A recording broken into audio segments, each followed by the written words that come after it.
Hi, everybody. This is Evan Mockelmay from World Lacrosse. We're doing a video update for all of you for your HKLA LaxCon on some of the things that World Lacrosse has been up to, specifically in the development realm. And then also, you had sent in a number of questions that we're hoping to answer today, regarding development and different things that are going on around the world. So hopefully we will be able to give you an update and answer all of your questions. I did want to start by saying, recognizing all the great work you've done with this virtual LaxCon. A lot of work clearly went into it, very organized. I do apologize for not using the background as my computer is not compatible with it. But that being said, I really wanted to recognize your good work, and hopefully this will be a valuable video for all of you. So the first thing that I wanted to cover was resources for emerging nations. So one of the questions that we received was, what resources are available for emerging nations? And this is a great question. There are a couple of things that I wanted to touch on. So first, I just wanted to say that World Lacrosse is currently in the process of reorganizing all of the materials that we currently offer for NGBs. We want to have a centralized place on the website for people to interact with all of our resources and easily find them and easily use them. That's something that we're going to be working on this year. So be on the lookout for that. Another thing that we have, in the works and is currently available for emerging countries and our NGBs is the Virtual Training Center. So the Virtual Training Center is a place that houses all of our online modules and all of our online courses for NGBs and emerging countries alike. So really anyone can go on there and use them. There are really great courses like coaching fundamental lacrosse skills, what it takes to officiate, coaching box lacrosse skills. On the left here, you can see there's an image from our coaching box lacrosse course, just an introduction to how to coach box lacrosse. We also have courses like the role of a coach, introducing what it means to be a coach, in a lacrosse setting. We also have, a number of grant opportunities for our emerging countries, emerging nations. So one of those is the Emerging Member Support Grant. So these can be found on our website, and any country that is, steadily moving towards developing the game in their nation can apply for one of these grants and be awarded funding or resources to further develop the game in their country. We also have the Discover Lax curriculum. So change slides here. So the Discover Lax curriculum is really an introduction to the game, and it's designed to be fun. It's designed to be exciting. And it's primarily designed to be used by maybe PE coaches or, teachers that have experience in the physical education space. And they're really looking to introduce lacrosse in a fun, engaging way for people who have never seen the game before. So these are just some of the pages, right? This is also available on both the NGB toolkit, and also, we supply this curriculum to emerging countries as well. So this is a big tool that we use. They can take this curriculum, give it to school teachers or PE teachers, and then they can essentially have a complete program from which they can roll out a lacrosse program in their school or with their after-school program. Another thing, that we have to sort of guide the grant application process on our website is, and this can be found in the grant programs page of our website, is this sort of page that describes, which grant is best for what type of an organization. Obviously, all of these grants here are ideal, for an emerging member. We have a lot of grant offerings. It can be confusing, which one to use. So we hope that this graphic is sort of a guide to which one they should use. And then that emerging member support grant application is also on our website and is just a fillable online form that any country can sort of take and use. So those are the resources that we use for that we have available currently for emerging nations. And one other thing that we do is connect them to existing NGBs. So HKLA, for example, CLA, other NGBs that are a little bit more established. We love to connect them, to emerging nations, have them share resources. And post-COVID, our hope is that, they will be able to, do some interaction in terms of events or coaching, clinics or development and things like that. The next question that we received was, are there areas of the world that have been targeted for growth support or targeted for specific growth around the world? So the answer is yes. While development work for us is very opportunistic, meaning, it really just depends on, where we have contacts at the time, where we think, is the most viable area to develop the game, or where we see growth and how we can support. It really depends on what's happening in the region at any given moment. There are some areas that we're looking to develop. Currently Asia, we're looking to develop Asia a little bit faster than it has been in the past. Africa has been growing quickly. We recently added South Africa as an associate member, which is very exciting. And then we also have a number of members that are growing in Central America, and a number of associate members there that are moving to full membership. So, those are a number of our priority areas. Really quickly, just to dive into Asia a little bit, we've recently awarded APLU with a grant for development, primarily, the translation and facilitation of coach development opportunities for people in the region. That's something we're very excited about. And then APLU has also recently formed their own development committee, and we're working very closely with them to drive development in the region and look how APLU can really be a leader for development and connect emerging nations to those resources that we discussed, but also new resources that we think will be valuable for them down the road and in the future. So that's our targeted areas of growth. The next question we had was, is there any support to help other countries to host the World Championships, to avoid having the same countries hosting year after year?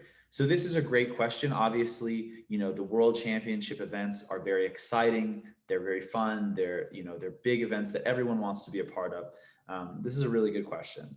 So, in addition to providing substantial logistical and organizational support, World Lacrosse works directly with the host country and the local organizing committee, which is what we call the LOC, because of the scale of the event.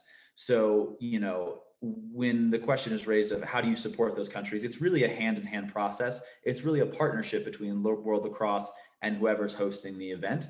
They're obviously huge undertakings. The scale is really big. So World Lacrosse, plays a big part in providing resources for these countries, connecting them to other resources, organizations, event planning professionals. And it really just depends on what the LOC needs. Obviously, there are NGBs or host countries that are in very different places in terms of the capacity of their organization. And what World Lacrosse aims to do is to really identify what they need to host a great event and a high quality event.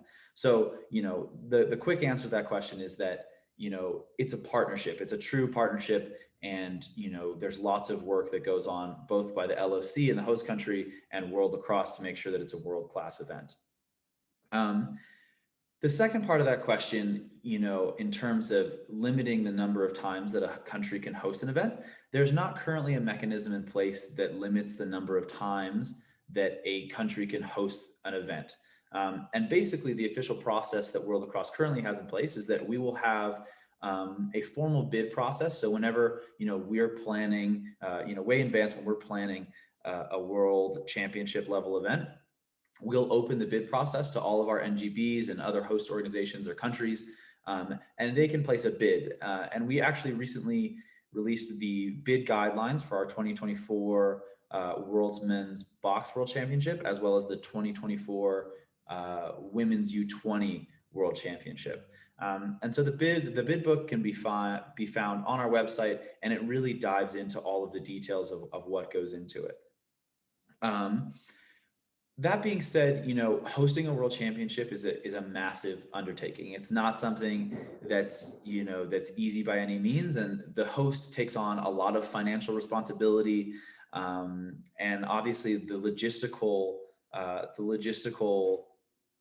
strategy and planning that goes into putting on one of these events is very serious. And so, when we're looking at bids from different countries, that's something that we look at too. And it's really important to us that the countries that are hosting, have that commitment and the capacity to host that event, obviously working closely with World Lacrosse to make sure that the event is at the highest level. Another one of the questions that we received in a similar vein is, are there any long-term plans to introduce any new world championships, like a women's U20 or a men's box lacrosse championship or a U17s championship or something like that? So this is a really good question. And the simple answer is yes, right? So World Lacrosse is constantly, committed to looking at our event schedule, to ensuring that we're providing NGBs with ample opportunity to compete at the highest level. Developing women's lacrosse specifically is something that is a priority for World Lacrosse. And our women's box lacrosse working group is currently working to develop and grow that discipline, and that is something that we've really prioritized. And so while those are things that we have, we're working towards, obviously we would love to see a world championship. Because of the COVID-19 situation and our team's limited ability to travel, this is something that's hard to put a firm date on, but certainly down the road, you can expect to see a women's box world championship, and additional world championships in different disciplines. So additionally, World Lacrosse has also established that the age group for U19 World Championships will now move to U20 World Championships. And this is a change that was voted on at the GA, and we're very excited about. We think that it'll increase the accessibility for these events and really allow, a larger group of NGBs to participate in those events. So that's our event schedule. Another question that was asked was, are there any plans to have World Lacrosse Sixes World Championships for men and women? So the answer to that is yes, absolutely. So we recently released the rules for the 6v6 discipline, which we're very excited about. And World Lacrosse will inevitably introduce World Lacrosse Sixes World Championships for both men and women. But again, because of COVID-19 and constantly shifting schedules, it is difficult to say exactly when you might see a world championship. I would also say, I think I'm on the wrong slide here. The one thing that I would add in addition to that is that it should be noted that a 6v6 event, a 6v6 world championship, is not something that would substitute for any of our existing world championships. So what we would do is simply add a 6v6 world championships. A question that we often get is, is the 6v6 discipline replacing the 10v10 discipline or the box discipline? And the answer to that is no. We'll simply add the 6v6 world championship on top of our current events schedule or program. So that's something we're very excited for in the future. Again, it's difficult to say exactly when you might see a 6v6 world championship. So moving on to the next question.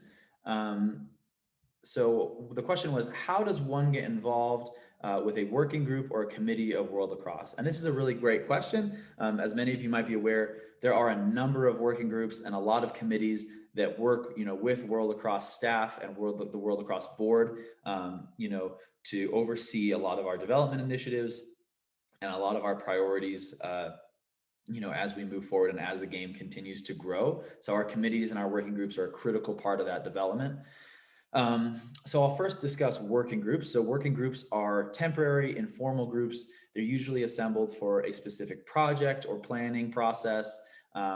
Working group members are approached directly by World Lacrosse board members or committee staff members that are leading the group. NGBs, however, are also consulted during this process. So, very regularly, the staff or the board or the committee that is looking for a new member, the working group, I should say, that's looking for a new member, will often approach NGBs to get their feedback on who might be a good candidate for that group. So I would say that if someone was interested in joining a working group, that they should approach their NGB, express their interest, and then also check on the website. So you can see here, we do have our vacancies listed on the website. But I would also say that expressing your interest to your NGB or NGB leadership, so that when we do contact them, your name comes to mind and we can make sure that, you are considered for that position. So that's how someone might get into a working group. And then a World Lacrosse committee. So a committee is a more formal group which of representatives, they can be reappointed to the committee. So with a working group, you would just be there for a certain project or a certain amount of time. Whereas a committee, you can be reappointed to the position. And another thing that makes a committee a little bit different from a working group is that all their actions and projects are approved by the World Lacrosse Board. And then I would say that it's a little bit different as well for how someone might approach getting into a World Lacrosse committee. So open committee positions are always offered in a formal application process. So all NGBs will be notified when there's an opening, and those postings will be put on our website, and NGB leadership can, check the World Lacrosse website and, apply or refer, certain members of their NGB that they think might be a good fit for the committee. And again, checking the World Lacrosse Jobs and Committees vacancy page is an excellent way to do that. And then also expressing your interest to your NGB leadership is another great way to do that. The World Lacrosse staff is often frequently in communication with NGB leadership on things such as this. So those are the working groups and the committees. I would really encourage people who, have the time and are interested to join or to express their interest. We're always looking for people to support our work. So the last question, I think this is a really great question that we were asked, is how can existing member nations help to grow lacrosse in other emerging nations? This is a great question, and I love to hear it. And this is something that I think we're really looking to do more of in the future. So the first thing that I would say is critical for supporting the development of an emerging nation is just establishing contact. Establishing contact with a passionate lacrosse individual in that emerging country is an essential first step. If you are able to maintain regular communication with an individual or group in an emerging country, you'll be able to understand the needs, the challenges of that country, and better understand how you can help, right? Understanding exactly what they need. The second area that I would say is equipment donation. A lot of times there are passionate people in different countries, emerging nations, and they just, quite simply, they just don't have the equipment to get sticks in people's hands and really start to expose people to the game. So, doing an equipment drive with your team, your club, your program, whatever it is, but getting those sticks together, sticks and balls are really a priority, and finding a way to get those to an emerging country. And I would say that, reaching out to World Lacrosse too, reaching out to me or TJ Buchanan, who's our director of development, is a really good way, to get more details on how best to do that. And World Lacrosse is obviously committed to supporting, like I said before, connecting established NGBs to emerging NGBs. So equipment donation is a great way. Another way that I think it would be, that is great for developed NGBs or established NGBs to support emerging nations is to host and invite emerging nations to regional events. So regional events, can be a massive driver for development. If a program in an emerging country knows that they're, working towards an event, it often drives, more regular practice, better organization. And it's simply, exciting for a team or a program to be able to prepare for competition and gives them something really to look forward to. This doesn't necessarily mean that an emerging country has to have an entire team to bring to an event. Simply inviting their players or coaches, some of their participants to join your event, maybe finding a place for additional players on the team is something that we think is, really valuable. But overall, really creating an excitement for the growth of the game through regional events and regional communication. So we think that those are really things that are really going to help development down the road, and that's one way that established NGBs can do it. Those are the last of the questions. I did want to touch on development in these several countries listed here. So Cambodia, Vietnam, Myanmar, Nepal, and Mongolia are all places where World Lacrosse, currently has contacts, and we've identified these countries as potential emerging nations. Obviously, developing lacrosse during the COVID-19 pandemic is very difficult. a primary driver of development is going to a school and establishing an after school program or a PE program. And that's, frankly, just something that isn't possible in a lot of places. But, these are countries that we've identified as potentially moving along. We're in regular contact with all of them. And, if you would be interested in supporting their development, we would really welcome any feedback, or if you have a contact in that country that you think that World Lacrosse might need to know, or it might be advantageous for us to get in touch with them, please do not hesitate to contact us. So those are our country updates. I would say that, overall, thank you very much for including us in your virtual LaxCon. I hope that this has been valuable for you and informative. I would conclude by saying that we would really encourage anyone who's interested in development, or they have questions about world championship events or 6v6, or even joining a committee or a working group. Just feel free to reach out to us. My part of my position at World Lacrosse currently is the regional development officer for Asia. And so I really am working to be a point of contact for people in Asia who have questions like that and are looking for support. So please do not hesitate to contact myself or TJ Buchanan on anything that might come to mind. We'd be happy to help. So I hope that this has been helpful and useful for you. And again, thank you to HKLA for putting this on. I think this is a great initiative.